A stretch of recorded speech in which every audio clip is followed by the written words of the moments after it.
Oi, crianças! Vamos para a nossa revisão de arte. Bora lá, então? Na nossa revisão de arte de hoje, eu quero conversar com vocês sobre a artista Sandra Gimle. Vocês lembram dela? Nós trabalhamos sobre ela no primeiro bimestre. A apostila toda de arte foi sobre as obras dela. Lembram disso? Esta daqui é a Sandra Gimle. O que a prof quer contar para vocês? A Sandra, ela foi uma artista que dedicou a vida dela a fazer... Ela é uma artista que dedicou a vida dela a fazer esculturas sobre brincadeiras infantis. Então ela adorava, ela é apaixonada por brincadeiras infantis. Faz com que ela lembre da infância gostosa e carinhosa que ela teve e ela reproduz todo esse sentimento que ela tem através das esculturas, crianças. A artista, ela tem uma oficina de arte onde ela prepara todas essas esculturas aí e ela vende para o Brasil todo, crianças. Deixa eu mostrar para vocês aqui, ó, duas obras dela. Aqui nós temos o tradicional brinquedo trepa-trepa e um balanço. Vocês já brincaram nesses brinquedos? Já tiveram oportunidade? Então, ela teve lá quando ela era criança. E ela reproduz as miniaturas em forma de escultura. Lembraram das atividades que nós fizemos sobre ela? Nós criamos bastante coisas, crianças. Então, a prof queria relembrar com vocês sobre essa artista, sobre as obras dela e o que ela faria, o que ela fazia para ganhar a vida dela e para demonstrar todo esse sentimento que ela tem aí sobre a infância dela. Tá bom, crianças? Agora que nós já relembramos, até a próxima! Olá, crianças! Tudo bem com vocês? Vamos para a nossa revisão de português. Então já preparem o lápis de vocês, a borracha e o caderno de português para vocês anotarem o que for necessário, ok? A prof quer relembrar com vocês as vogais. Vocês lembram das vogais? Então me digam aí, quais são as vogais? A, E, I, O, U. Muito bem, crianças. As vogais são estas 5 letrinhas, certo? Agora, a prof precisa de uma palavrinha com a letrinha A. Vamos pensar. Amor. Uma palavrinha com a letrinha E. Estrela. Estrela. Uma palavrinha com a letrinha I. Igreja. Uma palavrinha com a letrinha O, ovo, e uma palavrinha com a letrinha U, urso. Muito bem, tenho aqui 5 vogais e agora tenho aqui 5 palavrinhas. 1, 2, 3, 4, 5. 1, 2, 3, 4, 5. Muito bem. O que nós vamos fazer? Vamos identificar as vogais de cada palavrinha. Vamos lá? A, M consoante, O vogal, R consoante, E vogal, S consoante, T consoante, R consoante, E vogal, L consoante, A vogal. Muito bem. Igreja, I vogal, G consoante, R consoante, E vogal, J consoante e A vogal. Certo até aqui? O vogal, V consoante e O vogal. U vogal, R consoante, S consoante e O vogal. Pronto! Identifiquei todas as vogais das palavrinhas que nós escrevemos. Agora vamos pensar assim, se nós formos pensar em sílabas, deixa eu colocar aqui. sílabas de rosa, ok? Se nós formos pensar em sílaba, agora nós vamos fazer um risquinho embaixo de todas as sílabas que nós encontrarmos. Para isso, nós vamos falar as palavrinhas que estão no quadro e prestar bastante atenção na quantidade de vezes que eu abro a boca para falar esta palavrinha, que assim nós conseguimos identificar todas as sílabas. Vamos lá? Na palavrinha amor. Quantas vezes? Amor. 2 vezes. Então, temos o A forma uma sílaba sozinha. Por quê? Porque a letrinha A, ela tem o som próprio. Ela não precisa de outra letrinha para ter um som como as consoantes. As vogais têm o próprio som delas, por isso que elas podem ficar sozinhas. No caso, amor. Mor forma outra sílaba. Vamos para a palavrinha estrela. Mais uma vez. Estrela. Quantas vezes? 3 vezes. Estrela. Muito bem. Próxima palavrinha, igreja. Igreja. Quantas vezes? 3 vezes. Percebam que a palavrinha igreja, o i fica sozinho também. Por quê? Porque ele é uma vogal e ele não precisa de outra letrinha para ter o seu próprio som. Ele tem o seu som que faz i. Igreja. E a palavrinha ovo? A mesma coisa, 2. Ovo. O o é vogal e ele pode ficar sozinho porque ele tem o seu próprio som.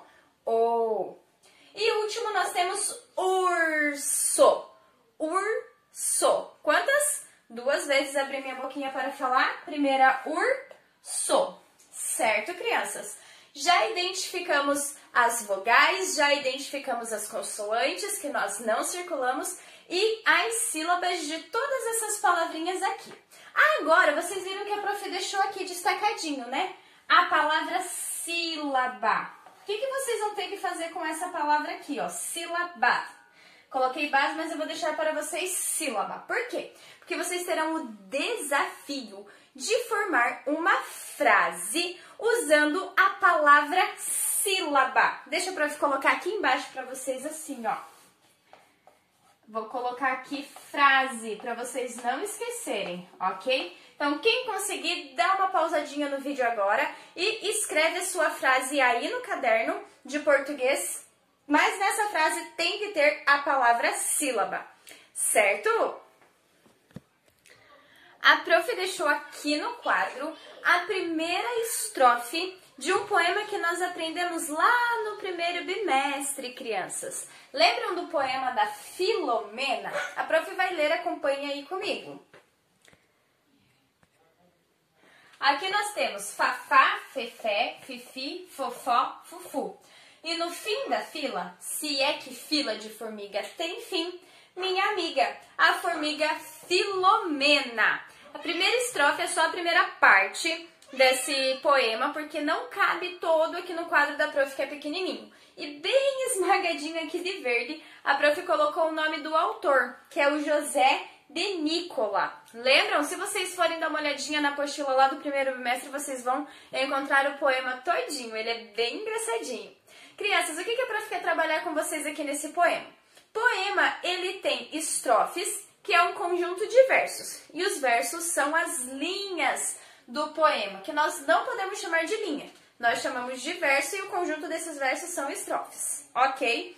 Todo poema, ele tem um título que vai estar sempre escrito antes do poema começar, ele vai estar sempre acima, de forma destacada. Então, ele pode estar colorido, com uma letrinha diferente, às vezes em negrito, que é aquele preto bem forte, e o nome do autor que fica no final do poema, certo? Então, já leu o título, já leu o poema, lá no final vai ter o autor. Caso não tenha o autor não assinou o poema, ainda assim vai estar como desconhecido. Certo, crianças? Essa então foi a nossa revisão de português. Qualquer dúvida é só vocês me perguntarem que a prof vai estar ali pronta para atender vocês. Beijinhos! Vamos continuar então com a nossa revisão, agora na disciplina de História. E a prof quer conversar com vocês um pouquinho sobre o assunto que nós trabalhamos há um certo tempinho já. Que nós falamos sobre o nome da gente, lembram? Que os nomes têm uma cultura, têm uma história, desde quando o bebezinho tá lá na barriga da mamãe, tem toda uma escolha desse nome que os pais fazem, né? Se é menina, se é menino. Então, com a gente já tem uma grande história, desde a barriga da mamãe, mesmo sendo crianças, mesmo sendo pequenininhos, ok? E os nomes que nós temos aqui no Brasil não são iguais, por exemplo, aos nomes que tem na Bolívia, no Japão, no Canadá, né? São países longe, países diferentes, cada país tem a sua cultura, tem a sua forma de se vestir, de comemorar as festas, né? De fazer as comemorações, as datas comemorativas, e assim também é com o nome. Aí a prof colocou aqui dois países diferentes. Temos aqui a Bolívia e temos aqui o Brasil, que é o nosso país. E eu deixei dois nomes para a gente comparar se é parecido, se não é. Na Bolívia eu deixei o nome da Nina como menina e do Juan como menino. É com um J, mas nós pronunciamos Juan, ok? E no Brasil a prof deixou o nome Roberto e Isabela. Bom, todo mundo conhece a Nina, que é a nossa coordenadora, mas o nome dela é Elisandra e carinhosamente nós a chamamos de Nina, que seria um apelido. Lá na Bolívia, Nina não é apelido, é nome que os pais escolhem, certo, crianças? Igual Juan. Aqui no Brasil é muito raro e muito difícil conhecer um Juan, por exemplo, ou uma Nina, a não ser que seja um apelido, como a Nina que nós conhecemos lá da nossa escola. E imagine lá na Bolívia eles conhecerem uma Isabela, uma Jéssica, talvez já seria mais difícil, mais complicado, porque são nomes da cultura do país onde nós vivemos. Também aprendemos que nome, o prof vai apagar aqui, também aprendemos que nome tem sobrenome. O prof vai deixar o nome da prof aqui, Jéssica Daniele. Quem lembrava que a prof é Jéssica Daniele? Jéssica Daniele Braz Silva. Opa! Quem lembrava que meu nome era todo esse? Jéssica Daniele Braz Silva. Então, nós dividimos o nosso nome em algumas partes. Jéssica, que é o meu primeiro nome, é o que nós chamamos de nome. No meu caso, eu tenho dois nomes, Jéssica e Daniele. Nesse caso, o Daniele passa a se chamar codinome, porque são dois nomes no mesmo nome. Jéssica, Daniele, nome, codinome. Aí nós temos aqui, ó, Braz Silva. Braz Silva é o meu sobrenome. Antes, eu tinha só o Braz. Quando eu me casei, eu passei a me chamar Silva. Por quê, prof? Porque o sobrenome do meu marido passa a ser meu também. Ok, crianças?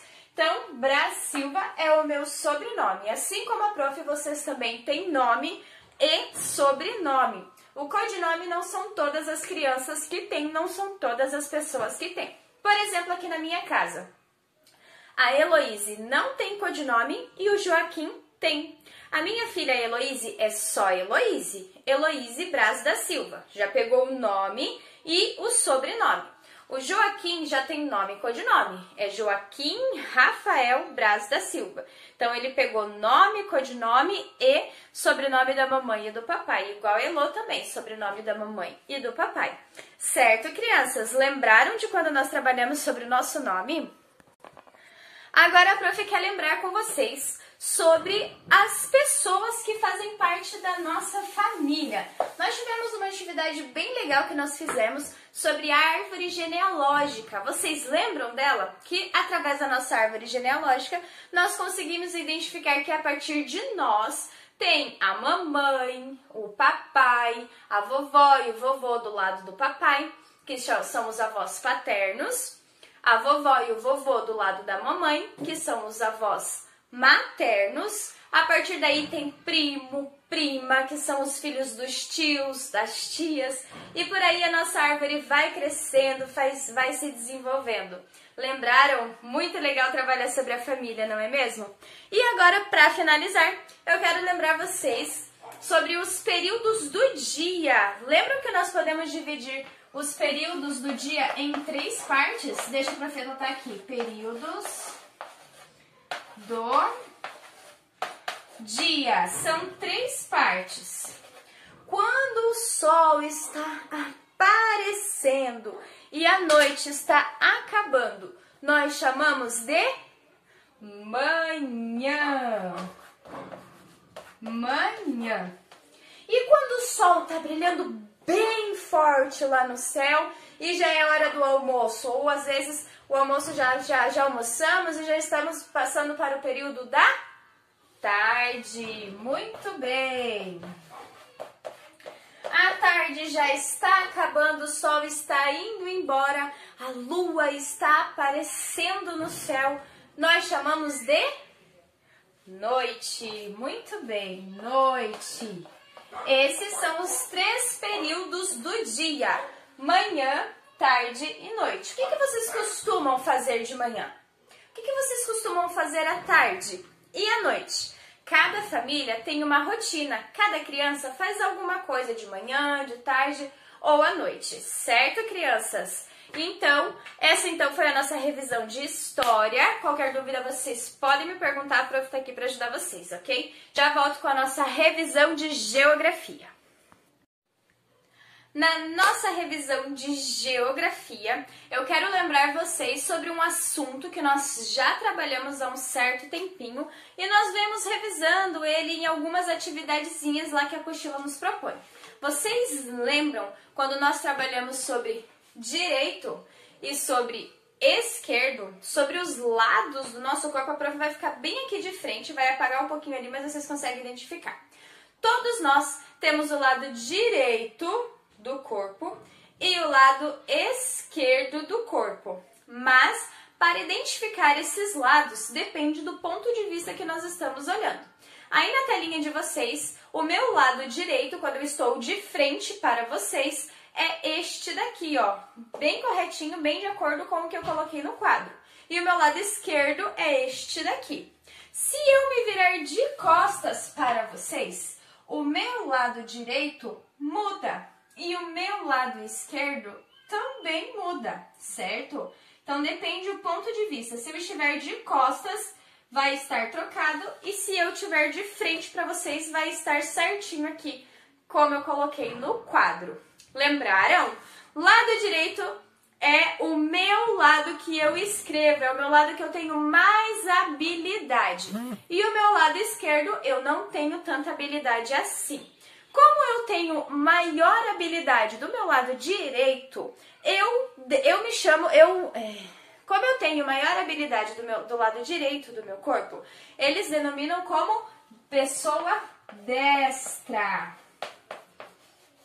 Destra. E pessoas que têm habilidade do lado esquerdo do corpo, maior habilidade do lado esquerdo, nós chamamos de canhoto.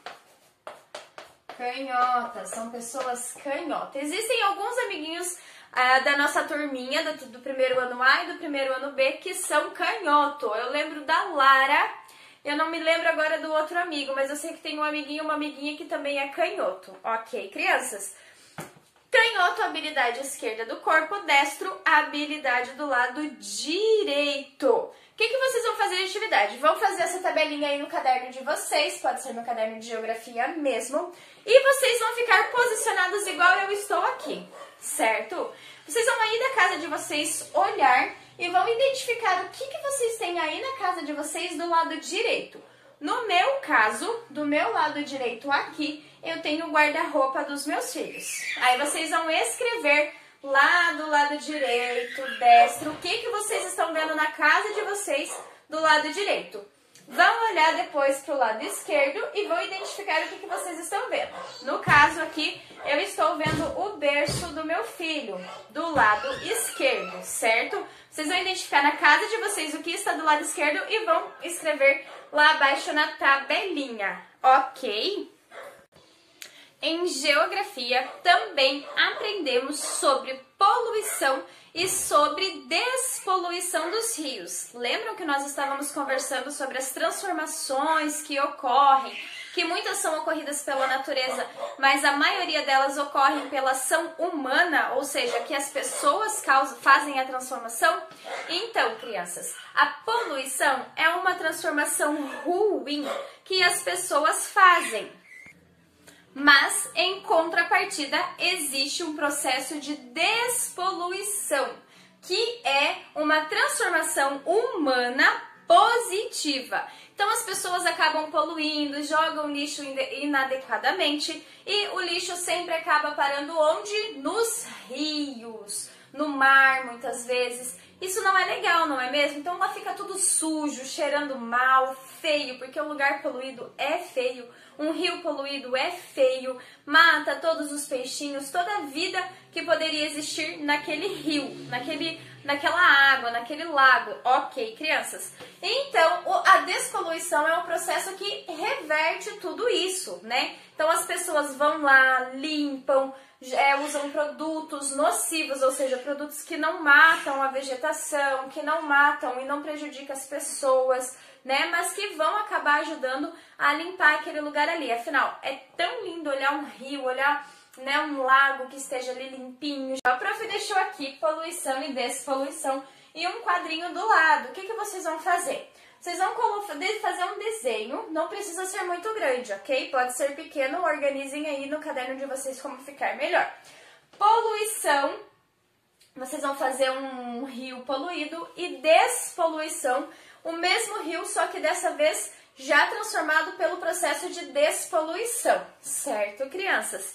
Feito isso, nós vamos falar mais um pouquinho sobre esse processo de transformação. Lembram que nós vimos imagens de transformação da natureza, que tinha uma praia e ela se formou um paredão de pedra, de tanto a água do mar bater lá, a água da chuva também pode transformar, né? O rio, já que nós estamos falando, vamos trazer para o rio. Se chove demais, quem que manda chuva? A natureza. Se chove demais, aquele rio vai encher. Se não chove, que é a chuva é a ação da natureza, se não chove, o que vai acontecer?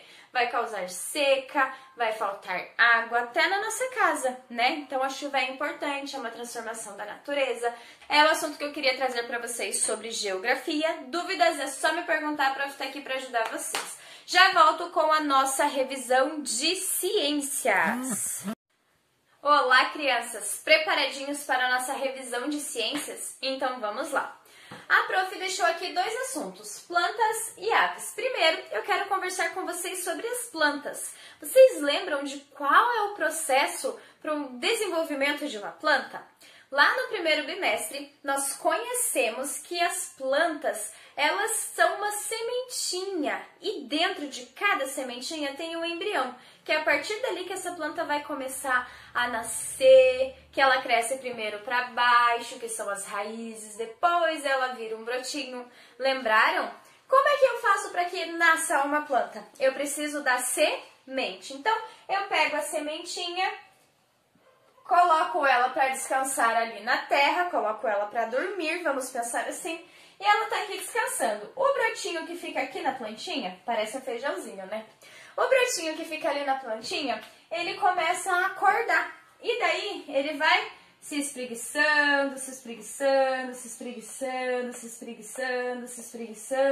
e vai nascendo as raízes. Quando as raízes já cresceram para baixo, ele já está bem firme, ele começa a virar um brotinho, que nasce a primeira folhinha e vai criando força, vai crescendo, certo? Mas o que essa terra aqui precisa ter para que essa plantinha comece a se desenvolver bastante? Será que eu vou alimentar essa terra? Depende, eu não vou lá colocar um iogurtinho para essa terra, jogar um leitinho ali, porque não vai fazer bem. Muito pelo contrário, eu posso até matar a minha plantinha. O que eu vou fazer? Precisa de sol, precisa de água, água saudável, água potável, precisa de adubo. Às vezes a casquinha de uma frutinha, se você colocar naquela terra, conforme ela for se decompondo, ela vai virando vitamina para aquela terra vai ficando super forte, cheia de nutrientes para fazer com que a plantinha cresça, certo, crianças? E ali ela vai se desenvolvendo, vai se desenvolvendo até virar a plantinha adulta. No caso das flores, até ela chegar no estágio adulto, ou então virar uma grande árvore. Tudo vai depender da sementinha que você escolher plantar. Falando nisso, a nossa horta está linda. O pé de milho está enorme, quase maior que eu já. Tem ali melancia, que ainda não morreu, o alface ainda tem, que já estamos fazendo aos poucos a colheita. Tá bem legal, crianças. Quando vocês forem lá, não deixem de conferir. Agora que nós já lembramos sobre as plantas, eu quero falar com vocês sobre as aves. Eu ia desenhar aqui um passarinho, mas, gente, a prof não é nada boa para desenhar passarinho. Então, eu vou fazer uma cabeça de passarinho. Algumas, tá bom? Deixa eu ver aqui, porque os passarinhos, eles têm bicos diferentes, não é mesmo? Deixa eu meio que fazer assim, que não fica tão esquisitinho. Os passarinhos, eles têm bicos diferentes. Para que serve o bico dos passarinhos mesmo? Vocês lembram? Vamos pensar num passarinho que tem um bico grande, no tucano. O que o tucano come? Ele come folha. O tucano fura árvore. Como que ele ia conseguir furar uma árvore para comer os bichinhos que estão lá dentro com aquele bico enorme, né? Não serve. O bico do tucano serve para ele comer frutas. O bico do pica-pau, que é super pontudo. O que o pica-pau faz? Ele vai lá picar o tronco da árvore para que ele consiga comer os bichinhos que vivem ali, né? Se o bico dele fosse igual ao do tucano, ele ia conseguir? Claro que não. O bico dele é diferente, é fininho, pontudo e bem forte para que ele consiga comer os bichinhos da árvore que ficam lá. Ele fura e pega o bichinho lá dentro e come, ok? Então, as aves, o bico delas é para quê? É para enfeite, é para deixar bonito, é para deixar feio. Para que serve o bico? Para eles se alimentarem. Cada tipo de bico determina a alimentação daquela ave, daquele passarinho, tá bom? E agora para ficar perguntar para vocês assim, o bico do passarinho faz parte do que dele? O que é o bico dele, né? Se a gente for olhar para o nosso rosto, olhem aqui, nós temos olhos, sobrancelha, nariz, boca, né? Nós não temos bico. O bico do passarinho faz parte do quê? Da boca dele. Então, podemos dizer que o bico dele é a boquinha dele. Lembraram que nós trabalhamos sobre isso lá no primeiro bimestre? Então, agora a gente vai falar sobre força e sobre velocidade. Existem dois tipos de força. A força humana, que é a que nós fazemos, e a força das máquinas, que são as máquinas que fazem. Então, vamos pensar um pouquinho num exemplo de força humana. Pensem aí comigo. Quando é que nós utilizamos a nossa força? Pensem e coloquem pelo menos uma opção aí no caderno de ciência de vocês. E agora vamos pensar em uma máquina trabalhando na rua. Eles estão fazendo asfalto, para fazer asfalto eles precisam de pedra, certo? Então, quem que vai fazer força? Um homem ou uma máquina, um trator? Então, coloquem lá um trator que faz a força mecânica e, no caso, nós, uma opção aí que vocês vão pensar quando é que vocês fazem maior força aí e vão colocar no caderninho de vocês, ok? Eu faço força quando eu pego o Joaquim do chão para trazer para o meu colo, porque ele já tá bem pesadinho. Essa é a força humana que eu faço todos os dias, quase que o tempo todo. Depois eu quero saber qual é de vocês, tá bom? E a prof também quer falar com vocês sobre velocidade. Velocidade é o quão rápido um objeto está indo. Vamos pensar num carro e numa bicicleta. Qual dos dois é mais rápido? Quem disse carro acertou. O carro ele é mecânico, então a força dele é maior, a velocidade dele é maior. A bicicleta depende da força humana, então ela vai rápido também, com certeza, mas não é tanto assim. Vamos pensar agora numa moto e num patins. Qual será que vai mais rápido?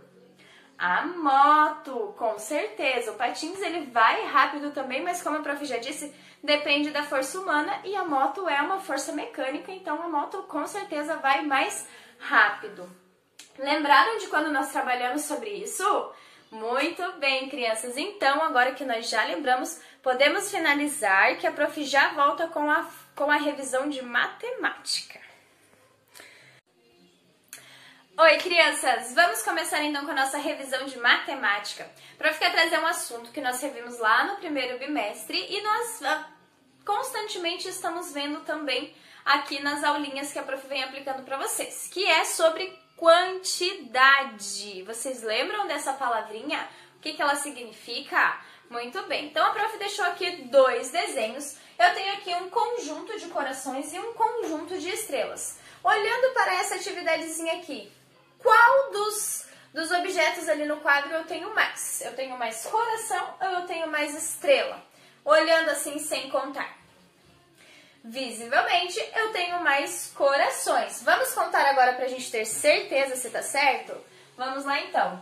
1, 2, 3, 4, 5, 6, 7, 8. Vou colocar o número 8 aqui do lado, que foi a primeira opção,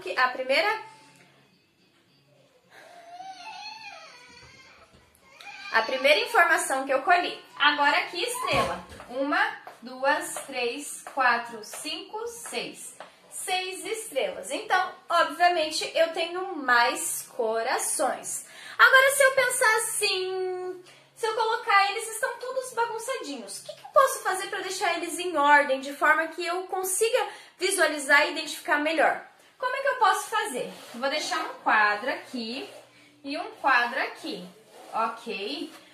Qual que vai ser o desafio de vocês nessa atividade? Vocês vão ter que deixar em ordem os corações e as estrelas para que não fique bagunçado na hora de olhar e na hora de contar, tá bom, crianças? E assim, vocês vão perceber que é mais fácil, porque às vezes a gente está contando aqui, vem pra cá e acaba deixando os outros. Por quê? Porque está desorganizado. A atividade de vocês é colocar em ordem os corações e as estrelas. Feito isso, nós vamos para a segunda parte do nosso vídeo. Eu desenhei aqui no quadro uma fileira de flores. E eu quero saber quantas flores eu tenho e a ordem certa de cada uma. Como é que eu vou fazer? Vou colocando aqui dentro de cada quadrinho, de cada vasinho, a ordem delas. Lembram como que a gente identifica por ordem? Primeiro, segundo, terceiro, quarto, quinto, último. Lembram dessa? Então, vamos lá. A flor branca é a minha primeira flor. Minha primeira flor. A laranjada é a minha segunda flor.